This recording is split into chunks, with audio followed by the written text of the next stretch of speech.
नमस्कार साथियों, स्वागत है आप सभी का नाम नॉलेज हब के एक शानदार और जानदार वीडियो में। आज के इस वीडियो में हम लोग साथियों वैज्ञानिक प्रगति के क्लास 3 को देखने वाले हैं। जैसा कि साथियों आपको पता है कि क्लास 1 और क्लास 2 में हम लोगों ने परमाणु ऊर्जा कार्यक्रम और अंतरिक्ष कार्यक्रम से संबंधित जितने भी important facts exam point of view से महत्वपूर्ण है सभी को हम लोगों ने कंप्लीट कर लिया था। आज की इस वीडियो में भारतीय रक्षा प्रौद्योगिकी और करंट अफेयर के संदर्भ में वैज्ञानिक प्रगति के इम्पोर्टेंट फैक्ट्स की चर्चा करने वाले हैं। अगर साथियों आपने पिछले वीडियो को नहीं देखा है तो जाकर ज़रूर देख लीजिएगा, चैनल के डिस्क्रिप्शन में लिंक दिया गया है। तो चलिए बिना किसी देरी के इस शानदार सेशन की हम लोग शुरुआत करते हैं। और साथियों चैनल पे पहली बार आए हैं तो चैनल को सब्सक्राइब कर लेंगे। वीडियो अच्छा लगेगा, कंटेंट अच्छा लगेगा, वीडियो को लाइक कर दोस्तों और ग्रुप में ज़रूर शेयर कर दीजिएगा। जैसा कि साथियों पता है आपको कि पिछले दिन 9 अप्रैल को शानदार टेलीग्राम टेस्ट सीरीज़ की शुरुआत कर दी गई है। आप अभी तक उसमें नहीं जुड़े हैं तो जल्द से जल्द उसमें जुड़ जाइएगा। जितने भी वीडियो अभी तक करवाए गए हैं सभी का MCQ विथ PDF आपको टेलीग्राम में दे दिया गया है। और आज साथियों वैज्ञानिक प्रगति का टेस्ट में भी लास्ट दिन है और वीडियो में भी साथियों आज ये लास्ट होने वाला है। जो भी साथियों 2-3 दिन आपका छूटा है वो सभी आपको मेकअप करा दिया जाएगा और टेस्ट भी आप दे सकते हैं। जल्द से जल्द साथियों इसमें जुड़िए ताकि एग्ज़ाम से पहले पूरी तरह से शानदार तरीके से सिलेबस आप कंप्लीट कर सकें और एग्ज़ाम में बेहतर प्रदर्शन कर सके। डिस्प्ले पे आपको शो हो रहा होगा 8083813090 वाले पे आपको पेमेंट करना है। मात्र 151 रुपये पेमेंट करेंगे। 70 से 80 दिन तक हमारे साथ जुड़े रहेंगे PDF विथ टेस्ट सीरीज के साथ।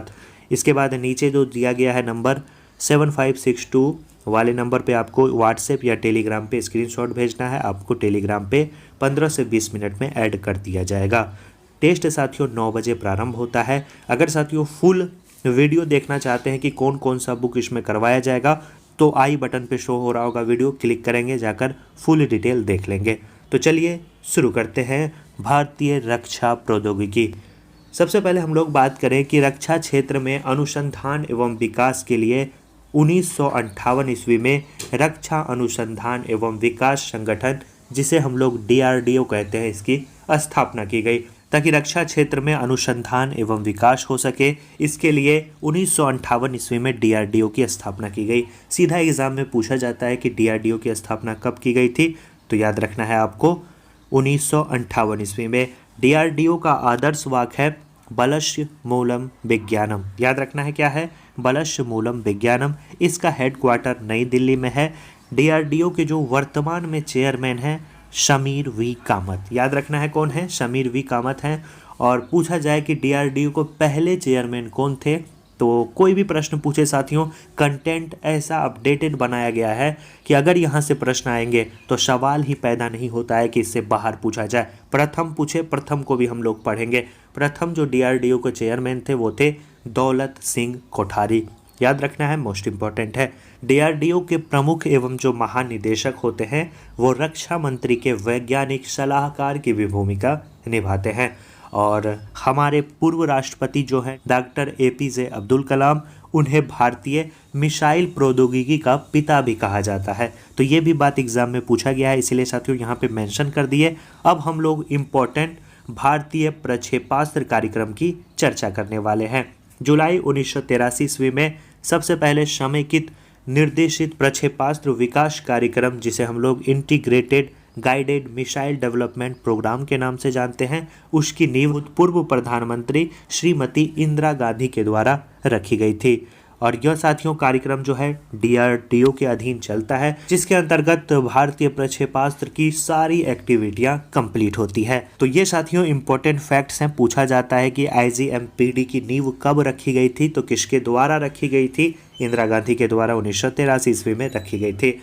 अब साथियों प्रमुख प्रक्षेपास्त्र कौन कौन से हैं जिससे एग्जाम में डायरेक्ट क्वेश्चन पूछे जाते हैं, उसे हम लोग देखते हैं। सबसे पहला और मोस्ट इम्पॉर्टेंट है पृथ्वी। पृथ्वी जो है वो जमीन से जमीन पर मार करने वाला बैलास्टिक प्रक्षेपास्त्र है।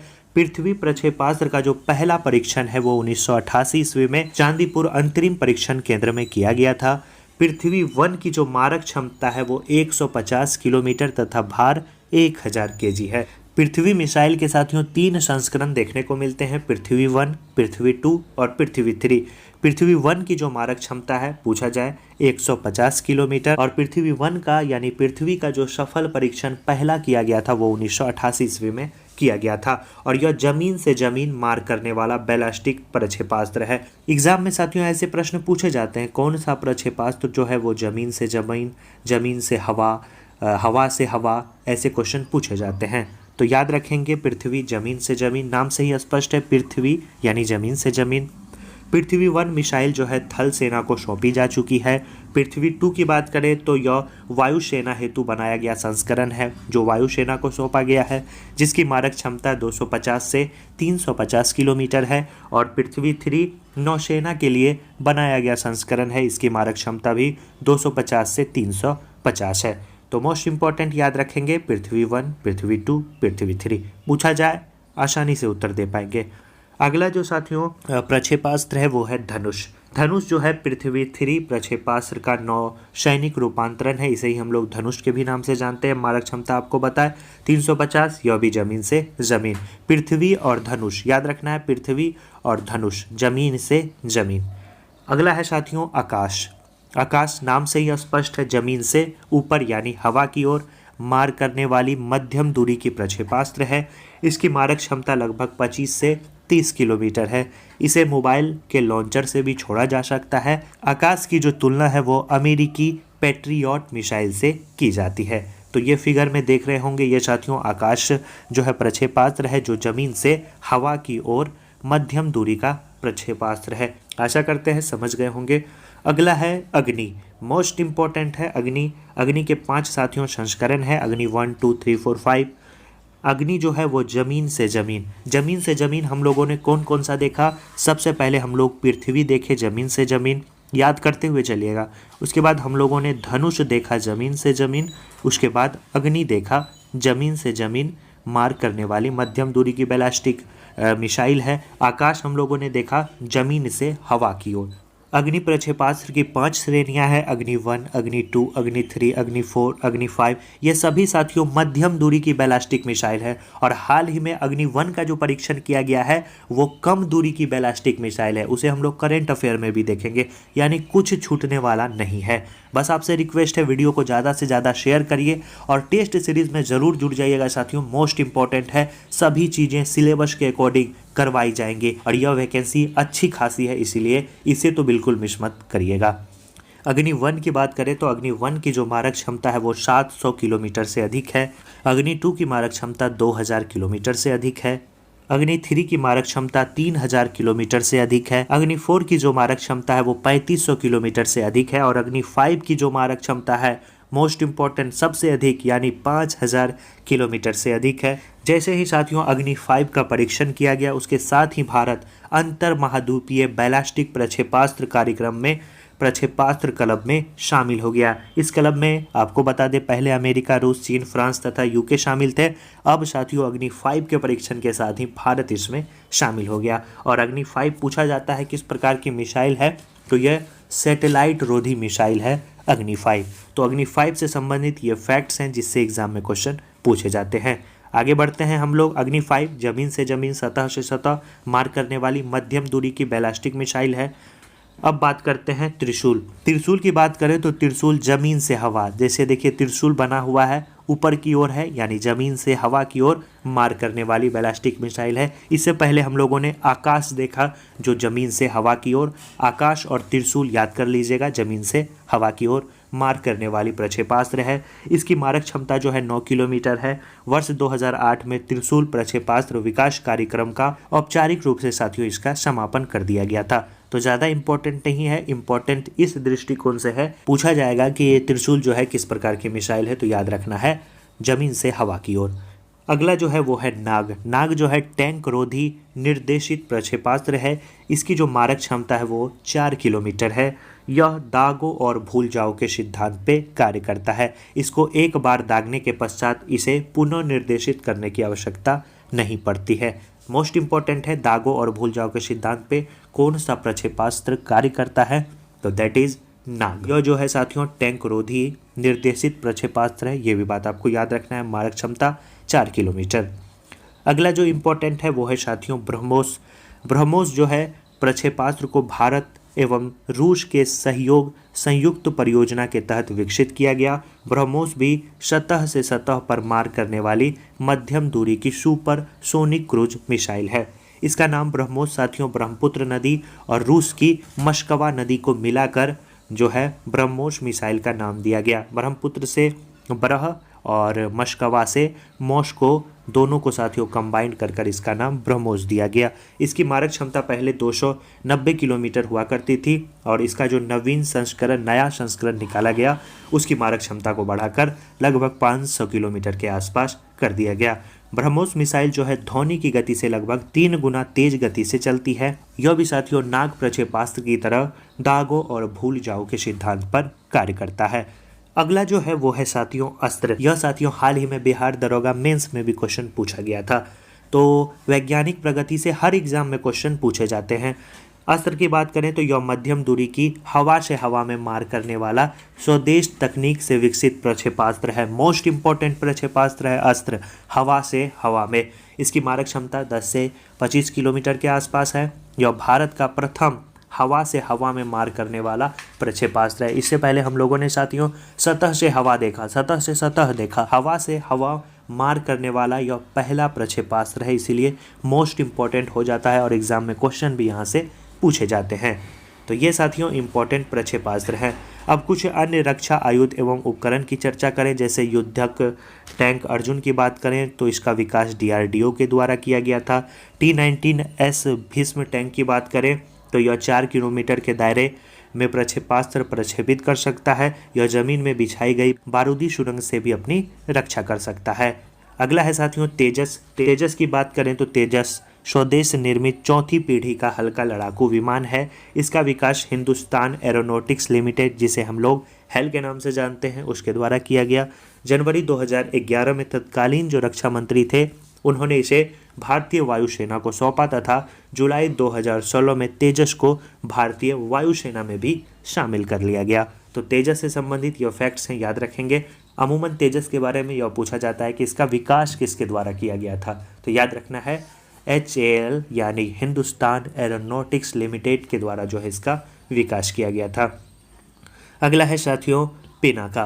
पिनाका की बात करें तो यह मल्टी बैरल रॉकेट लॉन्चर है। भगवान शंकर के धनुष पिनाक के नाम पर इसका नाम पिनाका रखा गया। पिनाका के द्वारा महज 24 सेकंड में एक के बाद एक 12 रॉकेट प्रक्षेपित किए जा सकते हैं। तो इम्पोर्टेंट है पिनाका। तो ये साथियों जितने भी रक्षा से संबंधित इम्पोर्टेंट फैक्ट थे उसे हम लोगों ने कंप्लीट कर लिया। अब कुछ अन्य फैक्ट्स की चर्चा करते हैं। जैसे पूछा जाता है कभी कभी कि रूस की अंतरिक्ष एजेंसी का नाम क्या है, तो याद रखना है RFSA है। अमेरिका की अंतरिक्ष एजेंसी को हम लोग नासा, जैसा कि आपको पता ही है, के नाम से जानते हैं। चीन की अंतरिक्ष एजेंसी को हम लोग CNSA के नाम से जानते हैं। फ्रांस की एजेंसी को हम लोग CNES के नाम से जानते हैं। स्क्रीनशॉट ले सकते हैं, अगर आप पेड ग्रुप में हैं तो वहाँ पे आपको PDF मिला ही होगा। जापान की बात करें तो जापान का जाक्सा है। यूरोप की बात करें तो यूरोप का ESA है। अगर पूछा जाए भारत का पहला संचार उपग्रह प्रक्षेपित केंद्र कौन सा है, तो याद रखेंगे थुम्बा है, जो कि त्रिवंतपुरम में स्थित है। आगे हम लोग कुछ अन्य फैक्ट्स में देखते हैं। रक्षा उत्पादन एवं आपूर्ति से संबंधित प्रमुख इकाई के बारे में भी एग्जाम में क्वेश्चन पूछा जाता है। जैसे पूछा जाता है कि भारतीय इलेक्ट्रॉनिक लिमिटेड का मुख्यालय कहाँ है, बेंगलुरु में है। 1954 में स्थापना की गई थी। हिंदुस्तान एरोनॉटिक्स लिमिटेड हेल का मुख्यालय कहाँ है, तो याद रखना है बेंगलुरु में इसका मुख्यालय 1964 में स्थापना की गई थी। मंझगांव डाक लिमिटेड का मुख्यालय मुंबई में है, 1960 में स्थापना की गई थी। भारत डायनामिक्स लिमिटेड की बात करें, हैदराबाद में मुख्यालय है, 1970 में इसकी स्थापना की गई थी। गार्डन रीच वर्कशॉप लिमिटेड की बात करें तो कोलकाता में मुख्यालय है, 1934 में इसकी स्थापना की गई थी। HAL मोस्ट इम्पॉर्टेंट है, बेंगलुरु में स्थापना 1964 में। तो ये साथियों इम्पोर्टेंट फैक्ट्स हैं। अब हम लोग वैज्ञानिक प्रगति करेंट अफेयर के संदर्भ में चर्चा कर लेते हैं।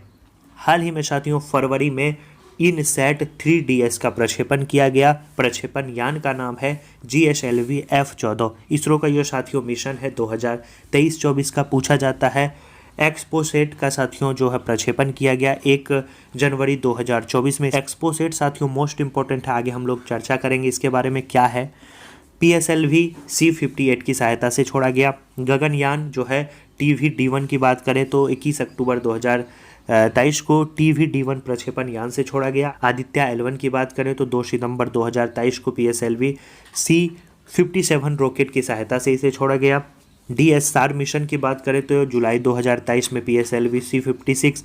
NVS की बात करें, मोस्ट इंपॉर्टेंट है NVS, पूछा गया क्वेश्चन है प्रीवियस ईयर में। मई 2023 में इसका प्रक्षेपण किया गया। GSLV F-12 की सहायता से OneWeb India 2 का प्रक्षेपण मार्च 2023 में किया गया LV-M3 Mark 3 की सहायता से। जो मोस्ट इंपॉर्टेंट है साथियों, EOS 7 का जो प्रक्षेपण किया गया फरवरी 2023 में HSLV D2 की सहायता से। आपके लिए जो इम्पोर्टेंट है वो ऊपर का 4 मोस्ट इम्पोर्टेंट है। INSAT, 3DS, XPoSat, Gaganyaan, Aditya L1। सबसे जो ज़्यादा VVI है एक्सपोसेट, 1 जनवरी को छोड़ा गया था, नए साल में साथियों ये छोड़ा गया था, काफ़ी ज़्यादा इंपॉर्टेंट है। किस प्रक्षेपण यान की सहायता से? तो PSLV C-58 की सहायता से। आगे गगनयान, जैसा कि आपको पता है 2024 में इसकी बात की गई है। शुक्रयान 2024, मंगलयान 2 भी 2024, निसार भी 2024। निसार की बात करें तो यह नासा और याद रखना है आपको इसरो का एक संयुक्त मिशन होगा। यह भी क्वेश्चन प्रीवियस ईयर में पूछा गया क्वेश्चन है, तो यह इसरो के आगामी मिशन है। अब इसरो की कुछ प्रमुख उपलब्धियां हैं जिससे एग्जाम में क्वेश्चन पूछे जाते हैं। जैसे 1975 में आपको बताया भारत ने अपना पहला उपग्रह आर्यभट्ट जो है वो सफलतापूर्वक इसका प्रक्षेपण किया था। 1980 में HLV-3 का सफल परीक्षण कर भारत ने अपना नाम उन देशों में शामिल कर लिया था जो उपग्रह को खुद प्रक्षेपित कर सकते हैं, और खुद प्रक्षेपित करने वाला भारत की भूमि से पहला भारतीय उपग्रह जो बना था वो रोहिणी बना था। पूछा गया क्वेश्चन है। इससे पहले साथियों जो आर्यभट्ट था वो USSR की सहायता से जो है स्थापित किया गया था, लेकिन पूर्ण रूप से भारतीय और भारतीय द्वारा प्रक्षेपित था रोहिणी उपग्रह। ये भी बात आप याद रखेंगे। इसके बाद 1983 में इनसेट IB को प्रक्षेपित किया गया, जिसने भारत के दूर संचार, दूरदर्शन प्रसारण और मौसम पूर्वानुमान के क्षेत्र में क्रांति ला दी थी। इसके बाद 1994 ईस्वी में ध्रुवीय प्रक्षेपण यान PSLV यानी पोलर सैटेलाइट लॉन्च व्हीकल का सफल परीक्षण किया। जुलाई 2022 में इसरो ने PSLV के जरिए 55 मिशनों में 52 मिशन को जो है सफलतापूर्वक लॉन्च किया। 2017 में PSLV 36 द्वारा एक साथ सर्वाधिक 104 उपग्रहों को अंतरिक्ष की कक्षा में भेजकर विश्व रिकॉर्ड बनाया था, और यह भारतीय ध्रुवीय उपग्रह प्रक्षेपण यान PSLV का 39वां मिशन था। यह इंपॉर्टेंट फैक्ट्स है, प्रीवियस ईयर में पूछा भी गया है। इसके बाद 2017 में इसरो ने देश के सबसे भारी रॉकेट GSLV Mark 3 लॉन्च किया। 2019 में एंटी सैटेलाइट के सफल परीक्षण से भारत ने दुनिया को चौंका दिया। अंतरिक्ष में सैटेलाइट को मार गिराने वाला जो भारत है वो चौथा देश बना। इससे पहले अमेरिका, रूस, चीन के बाद जो है भारत ने ऐसा कारनामा किया। इसके बाद भारत और क्रायोजेनिक इंजन, भारतीय वैज्ञानिक ने वर्ष 2003 में पहली स्वदेशी क्रायोजेनिक इंजन बना लिया और पहली सफल उड़ान 2014 में आयोजित की गई। इसके बाद बात करें तो CE-20 जो है भारत का दूसरा क्रायोजेनिक इंजन बना, जिसे भारतीय अंतरिक्ष अनुसंधान संगठन इसरो ने GSLV Mark 3 के ऊपरी चरण के लिए विकसित किया। इसके बाद हम लोग अगर बात करें एक्सपोसेट जो आपको बताए यह भारत का पहला ध्रुवीय मिशन है। इसरो ने PSLV V3 C-56 रॉकेट से 7 सिंगापुर उपग्रह को लॉन्च किया। यह करेंट अफेयर है। इसके बाद इसरो ने GSLV F-12 के जरिए नौवहन उपकरण, मोस्ट इंपॉर्टेंट है, NVS-01 लॉन्च किया। इसरो ने जैसा कि आपको बताया 1 जनवरी 2024 को देश का पहला एक्स-रे पॉलिरीमेट्री सैटेलाइट है, इसे सतीश धवन अंतरिक्ष केंद्र से लॉन्च किया गया। यह सैटेलाइट एक्स किरणों का डेटा कलेक्ट करके ब्लैक होल और न्यूट्रॉन तारों की स्टडी करेगा, तो काफ़ी ज़्यादा इंपॉर्टेंट हो जाता है। पूछा जाएगा साथियों इनमें से कौन सा जो मिशन है वो सैटेलाइट एक्स किरणों का डेटा कलेक्ट करके ब्लैक होल और न्यूट्रॉन तारों की स्टडी करेगा, तो याद रखना है एक्सपोसेट। ये साथियों आपको वन लाइनर जो बता रहे हैं इसका पूरा MCQ आपको पेड ग्रुप में करवाया जाएगा, विथ PDF के साथ करवाया जाएगा, तो ज़रूर उसमें जुड़ जाइएगा। और अंतरिक्ष विज्ञान में युवाओं को प्रेरित करने के लिए इसरो अंतरिक्ष विज्ञान और प्रौद्योगिकी जागरूकता परीक्षण स्टार्ट जो है 2024 में आयोजित करेगा। मोस्ट इम्पॉर्टेंट है और हाल ही में काफ़ी ज़्यादा चर्चा में रहा कि भारतीय वायुसेना में 4 जो है अधिकारी चुने गए। Group captain Prashant Balakrishnan Nair, group captain Ajit Krishnan, group captain Angad Pratap और विंग कमांडर शुभांगु शुक्ला को इसरो के गगनयान मिशन के लिए चुना गया। इन 4 कमांडर को चुना गया जो वायुसेना के अधिकारी हैं, जो गगनयान मिशन के तहत जो है अंतरिक्ष का भ्रमण करेंगे। इंपॉर्टेंट डाटा है और करेंट अफेयर के संदर्भ में है तो काफ़ी ज़्यादा इंपॉर्टेंट हो जाता है। अब विश्व के संदर्भ में अंतरिक्ष प्रौद्योगिकी की कुछ हम लोग चर्चा कर लेते हैं। जैसे जापान जो है दुनिया का पहला लकड़ी का उपग्रह लॉन्च करेगा। दुनिया के गर्म होने पर पृथ्वी के वायुमंडल और महासागरों का अध्ययन करने के लिए नासा ने फाल्कन 9 रॉकेट से जो है पेस मिशन को लॉन्च किया है। क्वेश्चन पूछा गया है। चीन और मिस्र ने मिस्र से 2 उपग्रह का सफल प्रक्षेपण किया। स्पेस एक्स ने सबसे बड़ी निजी संचार उपग्रह जुपिटर 3 को लॉन्च किया। चीन ने फेंगयून 3 उपग्रह लॉन्च किया और जापान ने विश्व का पहला वाणिज्यिक चंद्रमा लैंडर को लॉन्च किया। यह साथियों विश्व के संदर्भ में अंतरिक्ष प्रौद्योगिकी की कुछ एक्टिविटीज़ हैं जिससे एग्जाम में प्रश्न सीधे पूछे जाते हैं। अब साथियों हम लोग चर्चा करते हैं रक्षा प्रौद्योगिकी करंट के संदर्भ में। अंतरिक्ष प्रौद्योगिकी हम लोगों ने करंट के संदर्भ में देखा तो रक्षा को भी कंप्लीट कर लेते हैं। अभी तक साथियों वीडियो को लाइक नहीं किए हैं तो ज़रूर लाइक कर दीजिएगा। DRDO द्वारा विकसित जो है असॉल्ट राइफल उग्रम को हाल ही में लॉन्च किया गया। उड़ीसा के APJ अब्दुल कलाम द्वीप से कम दूरी की बैलिस्टिक मिसाइल, जैसा कि आपको पता है हाल ही में काफ़ी ज़्यादा चर्चा में रहा था, अग्नि-1 का सफलतापूर्वक जो है प्रक्षेपण किया गया। भारत में प्रलय शामलिक बैलिस्टिक मिसाइल का सफल परीक्षण किया गया। C-295 जो है वो ट्रांसपोर्ट एयरक्राफ्ट पहली बार भारतीय वायुसेना में शामिल हुआ। भारत ने वियतनाम को मिसाइल कार्वेट INS किरपान जो है उपहार में दिया। यह क्वेश्चन पूछा गया है। और भारत ने अपने पहले एयरबस C-295 ने पहली उड़ान भरी। और पाकिस्तान ने हाल ही में मल्टी लॉन्च रॉकेट सिस्टम फतह 2 को लॉन्च किया। ईरान ने नूर 3 सैन्य इमेजिंग उपग्रह IRGS को ऑर्बिट में लॉन्च किया।